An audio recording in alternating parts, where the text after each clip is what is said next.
Author Angeline Boulley writes best-selling books for teenagers that are neither dystopias or romantasies. Her new thriller is set in a Native American community in northern Michigan, like the one where her family has lived for generations. NPR's Neda Ulaby has more.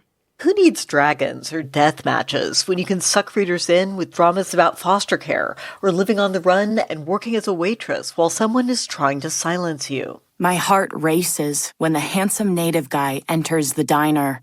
He's tall and lean, and he glides past my early morning regulars. That's the beginning of the audiobook for Sisters in the Wind, Angeline Boulley's latest novel. Her heroine, Lily, has reasons to feel paranoid about this handsome stranger. Yesterday, he sat at the counter, but turned in his bar stool to stare at me. Boulley's books for young adults draw on her family history as part of an Ojibwe community, near the city of Sault Ste. Marie, where three Great Lakes seem to reach out for each other. As an adult, Boulley worked for her tribe for decades, then ran the Office of Indian Education for the federal government. So my stories are all set in this fictionalized version of my tribe and my community. A community that now includes many thousands of enthusiastic readers, including Michigan school teachers lining up to have Boulley sign books. Thank you so much. At a conference in Ann Arbor, Boulley was the keynote speaker. After a greeting in Anishinaabe-Moan, she tells a story. When Boulley was in high school, a friend told her about a cute new student. He doesn't play football, and he hangs out with the really hardcore partiers. We call them stoners. Boulley was an overachiever, so he was not her type. And it turned out that the new boy was actually an undercover police officer.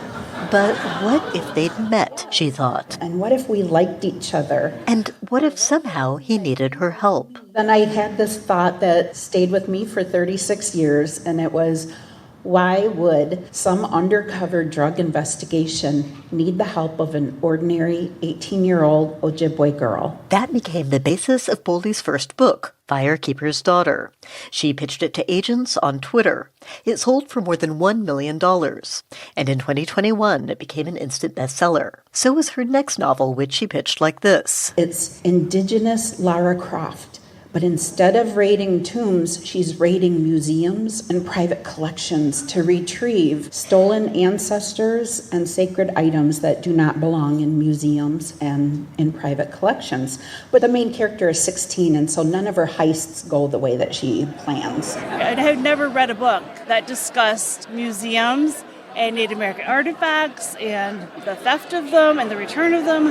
That book, called Warrior Girl Unearthed, is a favorite of an educational consultant here at the conference named Becky Hill. And I went to school on a reservation from K through 8, and I cannot recall any books that had to do with Native American people other than the Indian in the cupboard. Things have gotten better, Hill says, since she was a young reader 3 decades ago.